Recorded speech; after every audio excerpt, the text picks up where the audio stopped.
வணக்கம் நண்பர்களே. உச்சத்தில் இருக்கிறாரு ஸ்டாலின், கலக்கத்தில் இருக்கிறாரு எடப்பாடி பழனிசாமி. இது என்ன இதே மாதிரி கம்பேரிசன் எதுக்குங்க அப்படி நீங்க கேட்கலாம். சமீபத்தில் நடந்த பல விஷயங்கள் இதுக்கான ஒரு தேவையை உருவாக்கியிருக்கு. அதற்கான அலசல் என்ன அப்படிங்கிறது தான் இந்த வீடியோ. முக்கியமா 2-3 நாள் முன்னால விஜய் தன்னுடைய மாநாட்டில் பேசும்போது ஸ்டாலின் அங்கிள், அங்கிள் ஸ்டாலின், என்ன ஸ்டாலின் அங்கிள் ரொம்ப பேட் இப்படிலாம் பேசினார்ல, அது அவரை திரு ஸ்டாலினை அவமானப்படுத்துற மாதிரி இருந்துச்சு, நக்கல் கிண்டல் பண்ற மாதிரி இருந்துச்சுன்னு சொல்லி பல பேர் அதுக்கான எதிர்ப்பு குரல் எழுப்பினாங்க. திமுகல பல பேர் குமிரிட்டாங்க, ரொம்ப கடுமையான கருத்துலாம் சொன்னாங்க. விஜய் கூட நீங்க என்ன ரொம்ப சின்ன பையனா, நீங்க உங்களுக்கு கூட வயசாயிருச்சு இல்லை இப்படி எல்லாம் பேசினாங்க. ஒரு சின்ன பையன் வந்து அங்கிள்னு சொன்னா சாக்லேட் கொடுப்பாங்க இல்லைன்னா இப்படி எல்லாம் கூட பேசினாங்க. அதெல்லாம் ரொம்ப எங்கள் தலைவரை அவமானப்படுத்தினால் தேர்தலில் அதற்கான பதிலடி கொடுப்போம் இப்படி எல்லாம் கூட பேசிட்டாங்க. ஆனா இந்த மாதிரி விஷயங்கள்லாம் எதுவுமே படாம இருக்கிறாரு தமிழக முதலமைச்சர் திமுக தலைவர் ஸ்டாலின். நேற்று நடந்த ஒரு கூட்டத்துல ஒரு நிகழ்ச்சியில் கூட ரொம்ப சாதாரணமா எப்பவுமே எப்படி பேசுவாரோ, எப்பவுமே எப்படி தன்னுடைய இயல்பை வெளிக்காட்டுவாரோ அந்த மாதிரி தான் இருந்துச்சு. அவர்கிட்ட ரொம்ப நம்பிக்கை தெரிஞ்சிச்சு. இந்த பேச்சில் நம்மளை என்ன செஞ்சிட போகுது அப்படிங்கிற ஒரு உறுதி அவர்கிட்ட இருந்துச்சு. அவருடைய அனுபவம் என்ன, ஒரு பழுத்த அரசியல்வாதி, கிட்டத்தட்ட 50-60 ஆண்டுகள் தொடர்ந்து அரசியல் இருக்கிறாரு. சிறு வயது முதலே அரசியலுக்கு வந்தவர், அரசியலில் தள்ளப்பட்டவர், எமர்ஜென்சியை பார்த்தவர், இப்படிப்பட்ட பல விஷயங்கள், எத்தனையோ அரசியல் ஏற்றத்தாழ்வுகள், எத்தனையோ அரசியல் புயல்கள் எல்லாத்தையும் தாண்டவர். ஆகையால எத்தனையோ சொல்லடிகளையும் கல்லடிகளையும் பட்டவர். ஆகையால இந்த விஷயம் என்ன பெரிய விஷயமா, இதெல்லாம் ஒண்ணு இல்லை அப்படின்னு தூசி தட்டுற மாதிரி கண்டுக்காம எப்பவுமே அனதர் டே இன் ஆபீஸ்ன்னு சொல்லுவாங்க இல்லையா, இன்னொரு நாள் தன்னுடைய அலுவலில் இன்னொரு நாள் அப்படிங்கிற மாதிரி தான் வெளிப்படுத்தினார். அதன் மூலம் என்ன நமக்கு தெரிய வந்துச்சு, அவருடைய தோற்றத்துல அவருடைய உடல் மொழியில் என்ன தெரிய வந்துச்சுன்னா ரொம்ப நம்பிக்கையோடு இருக்கிறார். என்ன ஆகி போயிடும், நம்ம பல நல்ல காரியங்கள் செஞ்சிருக்கிறோம். அவர் நினைக்கிறாரு முக்கியமாக பெண்களுக்கு உரிமை தொகை கொடுத்தது, அப்புறம் இலவச பஸ் பயணம், இந்த மாதிரி மாணவர்களுக்கு மாணவிகளுக்கு மருத்துவம், இந்த மாதிரி நிறைய விஷயங்கள் செஞ்சாச்சு. இதன் மூலம் மக்கள் நிச்சயமாக தனக்கு ஆதரவு கொடுப்பாங்க. காலை உணவு திட்டம் மாணவர்களுக்கு, பள்ளி சிறார்களுக்கு, இதெல்லாம் செஞ்சது மூலம் மக்கள் நிச்சயமா ஆதரவு கொடுப்பாங்க அப்படின்னு ஸ்டாலின் நினைக்கிறாரு. ஆட்சிக்கு எதிரான ஒரு கருத்து மக்கள்கிட்ட இருக்கு, மறுக்க முடியாது. முக்கியமாக சட்டம் ஒழுங்கு தொடர்பானது, ஒருங்களவு விலைவாசி உயர்வு, இதெல்லாமே மக்கள்கிட்ட இருக்கு. இருந்தாலும் இதெல்லாம் தள்ளிட்டு ஒரு மகத்தான வெற்றி பெற முடியும். கடந்த தேர்தலை மாதிரியே இந்த தேர்தலிலும் திமுக கூட்டணி நல்ல வெற்றி பெறும். திமுக தனி பெரும்பான்மையுடன் ஆட்சி அமைக்கும். தனி பெரும்பான்மையுடன், கூட்டணி ஆட்சியெல்லாம் இல்லை, தனியாவே 117 தாண்டி கடந்த முறை வென்றது மாதிரியே 125 130 சீட்டை தாண்டி ஜெயிச்சு ஆட்சி அமைக்கும் அப்படிங்கிற நம்பிக்கையில ஸ்டாலின் இருக்கிறார். ஆனா அதே சமயம் எடப்பாடி பழனிசாமி கொஞ்சம் கலக்கத்தில் இருக்கிறாரு. அவர் நம்பிக்கையில் இருந்தாலும் பாஜக காரங்க, அமித்ஷா மாதிரி உயர்ந்த தலைவர்கள் அவரை கலங்கடிச்சிடுறாங்க. சமீபத்தில் எடப்பாடி பழனிசாமி ஒரு பிரச்சார பயணம் மேற்கொண்டார். ப்ரீ எலெக்ஷன் பிரச்சாரம் அது மேற்கொண்டார். அவர் போற இடங்கள்லாம் பெருங்கூட்டம் திரண்டுச்சு. கொங்கு மண்டலத்துல, அவருடைய மண்டலத்துல கூட்டம் திரள்றது பெரிய விஷயம் இல்லை. ஆனா மற்ற இடங்களிலும் பெரிய கூட்டம் அவருக்கு பின்னால இருக்கு அப்படிங்கறத காமிச்சது. இதெல்லாம் ஒரு கூட்டமாங்க, கூட்டி வந்த கூட்டங்க அப்படின்னு நீங்க சொல்லலாம், எதிராளிகள் சொல்லலாம். ஆனால் கூட்டி வந்தாலும் அந்த கூட்டம் வரணுமே. ஆனா அது வந்திருக்கு. வந்தது மட்டும் இல்லாம அவர் என்ன பேசினாலும் என்ன கேட்டாலும் பதில் சொல்லுது, ரியாக்ஷன் கொடுக்குது. அது மிகப்பெரிய விஷயம். அதிமுகவுக்கு வாக்கு வங்கி பலமாக இருக்கிறது, அதிமுகவுக்கு தொண்டர் பலம் கிட்டத்தட்ட அப்படியே இருக்கிறது அப்படிங்கிறத அதை காண்பிக்குது. அதிமுகவின் தலைவராக திரு எம்ஜிஆர் இருந்திருக்கிறார், புரட்சி தலைவி ஜெயலலிதா இருந்திருக்காங்க. அந்த வழியில எடப்பாடி இருக்கார். எடப்பாடி என யார் இருந்தாலும் அதிமுகவினுடைய வாக்கு வங்கி அசைக்க முடியாது அப்படிங்கிறத எடப்பாடி பழனிசாமியுடைய பிரச்சார பயணம் காட்டுச்சு. அவரு கூட அடுத்த முதலமைச்சர் தான் தான் அப்படிங்கிற மாதிரியான ஒரு கெத்த கூட காட்டினார். அந்த மாதிரி பிஹேவ் பண்ணவே ஆரம்பிச்சிட்டார். ஓகே, அடுத்த முதலமைச்சர் தான் தான். என்ன கூட்டணியில கொஞ்சம் கட்சிகள் வரணும், பிரம்மாண்ட கட்சி ஒண்ணு வரும் அப்படின்னு சொன்னாரு. அது என்னங்கிறது அவரும் சொல்லல. இனிமேல் இது தெரிய போகுதா அப்படிங்கிறது கூட தெரியல. அந்த பிரம்மாண்ட கட்சி என்னங்கிறது நமக்கு தெரியாது. இருந்தாலும் கூட பாஜக அதிமுக கூட்டணி இப்போதைக்கு இருக்கு. இன்னும் கூட பாமக வரக்கூடும், வேறு சில கட்சிகள் வரக்கூடும், சொல்ல முடியாது. பாமக முழுக்க வரக்கூடும், பாதி வரக்கூடும், இல்ல தேமுதிக கூட வரக்கூடும். இப்படி பல கட்சிகள் வரக்கூடும். இந்த சமயத்துல இன்னும் கூட நல்ல பிரச்சாரம் பண்ணா மறுபடியும் தேர்தலில் ஜெயித்து முதலமைச்சராக முடியும் அப்படின்னு எடப்பாடி பழனிசாமி நினைக்கிறாரு. அதே மாதிரி ஆளுங்கட்சிக்கு எதிராக கடுமையான விமர்சனங்களை வைக்கிறாரு, கேள்விகளை வைக்கிறாரு. உண்மையை சொல்ல போனா ஒரு நல்ல எதிர்கட்சி தலைவரா ஆளுங்கட்சிக்கு குடைச்சல் கொடுக்கிறாரு. இந்த சமயத்துல அப்பப்போ பாஜக அவரை நிலைகொலைய வச்சிருது. அமித்ஷா திடீர்னு வர்றாரு, வந்தோடனே என்ன சொல்றாரு, அடுத்து தேசிய ஜனநாயக கூட்டணி ஆட்சி அமைக்கும், அதிமுக தலைமை வகிக்கும் தேசிய ஜனநாயக கூட்டணி பாஜக பங்கு பெற்ற ஆட்சி அமைக்கும், கூட்டணி ஆட்சி அமையும் அப்படின்னு போட்டு உடைச்சிடறாங்க. இதுக்குள்ள எடப்பாடி பழனிசாமி கலங்கி போறாரு. மறுபடியும் ஒரு கூட்டத்துல என்ன பண்றாரு, தேசிய ஜனநாயக கூட்டணி பெரும்பான்மை பெறும், அதிமுக தனி பெரும்பான்மையுடன் ஆட்சி அமைக்கும், தனித்து ஆட்சி அமைக்கும் அப்படின்னு உறுதிபட சொல்றாரு. இப்படி சொல்லி சொல்லி அவர் என்ன பண்றாரு, மறுபடியும் அவங்க சொன்னதெல்லாம், அமித்ஷா சொன்னது, இன்னும் கூட சில பாஜக தலைவர்கள் சொன்னதெல்லாம் எல்லாம் ஆக்குறதுக்கு ரொம்ப முயற்சி பண்ண வேண்டியதா இருக்கு. அவர் பெரும் பயணம் மேற்கொண்டு தன்னுடைய அரசியல் அனுபவத்தை எல்லாம் வெளிக்கொட்டி தொண்டர்களை திரட்டி பேசுறது எல்லாமே வீணாகி போயிருது. கிட்டத்தட்ட அவரை உடைச்சிடுறாங்க. அதிமுகவுடைய பலன்களை இல்லாமல் ஆக்கிடுறாங்க. அதிமுக தொண்டை என்ன நினைக்கிறான், உண்மையாவே அடுத்து அதிமுக ஆட்சி அமையும் அப்படின்னு நினைக்கும் போது கூட்டணி ஆட்சிங்க அப்படின்னு சொல்லி பாஜக காரங்க இல்லாம ஆக்கிடுறாங்க. இது எடப்பாடி பழனிசாமி முழுக்க முழுக்க உடைச்சிருது. அவருடைய அரசியலுடைய நம்பிக்கையை குறைச்சிருது. இது பாஜகவுக்கு தெரியுமா தெரியாதா அப்படிங்கிறது கேள்வி இல்லை. உண்மையை சொல்ல போனா அவங்களுக்கு தெரியும். தெரிஞ்சு ஏன் செய்யறாங்க?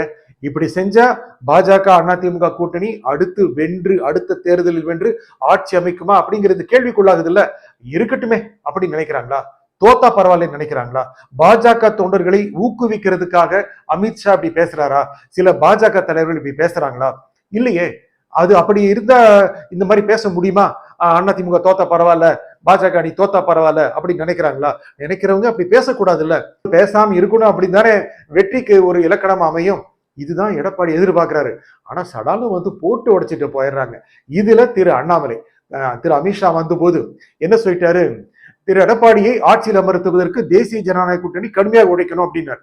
யாருங்க சொன்னது? அண்ணாமலையா? நம்பவே முடியலையே அப்படின்னு எடப்பாடி பழனிசாமி நினைக்கிற அளவுக்கு ஆயிப்போச்சு. ஏன்னா கொங்கு மண்டலத்துல எடப்பாடி பழனிசாமி ஒரு உறுதியான தலைவர். அவருக்கு சமமா போட்டியா வந்தவர் இருந்துட்டு இருக்கிறவரு அண்ணாமலை. அண்ணாமலை ஒரு அதிகாரியா இருந்து அரசியலுக்கு வந்தவர். வந்தோடனே அவருக்கு தலைமை பதவியை பாஜக தலைமை எடுத்து கொடுத்துச்சு. மாநில தலைமை பதவி அவருக்கு கிடைச்சது. ரொம்ப நல்லா பெர்ஃபார்ம் பண்ணாரு. அருமையா பேசினாரு. அவர் பிரஸ் மீட் பார்த்தாலும் சரி, அறிக்கை விட்டாலும் சரி, மிகப்பெரிய சர்ச்சையை உருவாக்குனாரு. ஆளுங்கட்சிக்கு கடுமையான விமர்சனங்கள் எடுத்து விட்டாரு. நிறைய ஊழல் ஃபைல் அப்படின்னு சொல்லிட்டு கொண்டு போய் பெட்டி பெட்டியா ஆளுநர்கிட்ட கொடுத்தாரு. அது என்னாச்சுன்னு தெரியல. இருந்தாலும் மீட்டிங் கடுமையா பேசினார். இப்ப கூட அவர் தலைவரா, மாநில தலைவரா எல்லாமே இருந்தாலும் கூட அவர் பேசினா ஒரு செய்தி ஆயிருது. நிச்சயமாக அந்த அளவுக்கு நயினா நாகேந்திரனால பெர்ஃபார்ம் பண்ணவே முடியல. கூட்டத்துக்கு அப்பப்ப பாட்டு பாடிடுறாரு, அவ்வளவுதான். இன்னும் கூட ஒரு அதிமுகவுடைய உறுப்பினர் மாதிரி தான் செயல்படுறாரு தவிர பாஜக தலைவரை மாதிரி இல்ல. ரொம்ப சாஃப்டா இருக்காரு. அவரு கூட ஒரு குட்டி வாரம் வைக்க போறதா சொல்றாங்க. வச்சுட்டாரோ என்னமோ.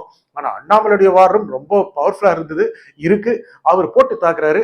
உண்மையை சொல்ல போனா அண்ணாமலையுடைய விமர்சனங்கள் தாங்காமல் தான் கடந்த மக்களவை தேர்தலுக்கு முன்பாக எடப்பாடி பழனிசாமி பாஜகவுடைய உறவை துண்டித்தார். அண்ணாமலை இருக்கக்கூடாதுன்னு நினைச்சார். அப்படிதாங்க அண்ணாமலையை அனுப்பிட்டு தாங்க எடப்பாடி பழனிசாமி கூட்டி வந்து பாஜக அணி அமைச்சதுங்க. இப்படி இருக்கும்போது இரண்டு துருவங்களாக ரெண்டு பேருமே இருக்காங்க.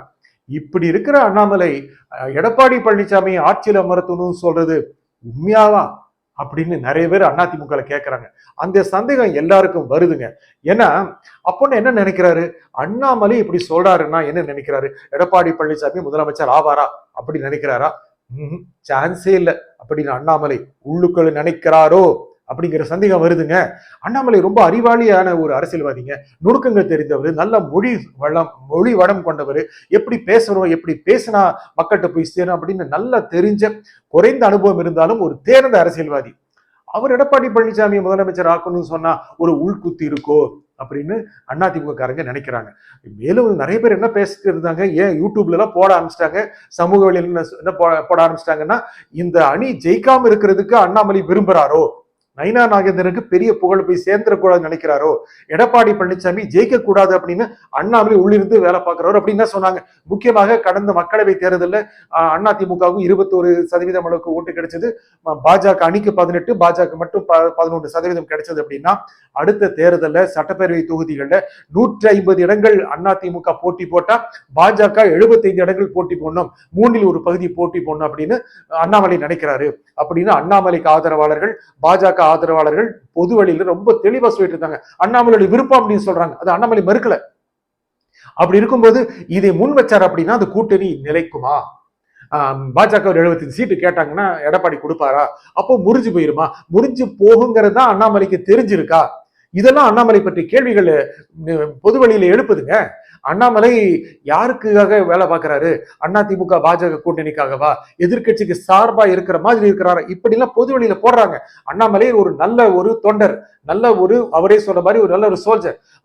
அவருக்காகவும் ஒர்க் பண்றது மட்டும் இல்லாம கட்சிக்காக கடுமையா உழைக்கக்கூடியவர், மறுக்கவே முடியாது. ஆனா இப்படி பொது வழியில அவர் பேசுறது மூலம் அதிமுக காரங்களே சந்தேகத்துல வந்துட்டாங்க. எதுக்காக அண்ணாமலை இப்படி சொல்றாரு? இப்படியெல்லாம் அந்த சூழல் எல்லாமே எடப்பாடி பழனிசாமியை கலங்கடிக்குது. என்ன பண்றது? அடுத்த கூட்டத்துல என்ன பேசுறது? இது வரைக்கும் பேசுறதெல்லாம் வேஸ்டா போச்சு அப்படின்னு நினைக்கிறாரு. கலக்கத்துல இருக்கிறார். மறுபக்கம் பார்த்தா முதலமைச்சர் மு.க.ஸ்டாலின் ரொம்ப ஸ்ட்ராங்கா இருக்கிறாரு, ரொம்ப நம்பிக்கையோடு இருக்கிறார். கூட்டணியை அழகா கட்டி காக்குறாரு. அவருடைய தந்தை மறைந்த கலைஞர் கருணாநிதியை விட சிறப்பாக கூட்டணியை கட்டி காக்குறார். ரொம்ப வேஸ்டா பேசுறது இல்ல, அதிகமா பேச்சு விடுறது இல்ல. கொஞ்சம் விலகி போனா கூப்பிட்டு பேசி சரியா அவங்களை கவனிச்சு உள்ளே வச்சுக்கிறாரு.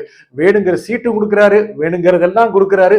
பொது வழியில எல்லாருக்கும் தெரிஞ்ச மாதிரியே அவர்களுக்கு டொனேஷனும் கொடுக்குறாரு. எல்லாம் கொடுத்து சரியா வச்சிருக்கிறாரு.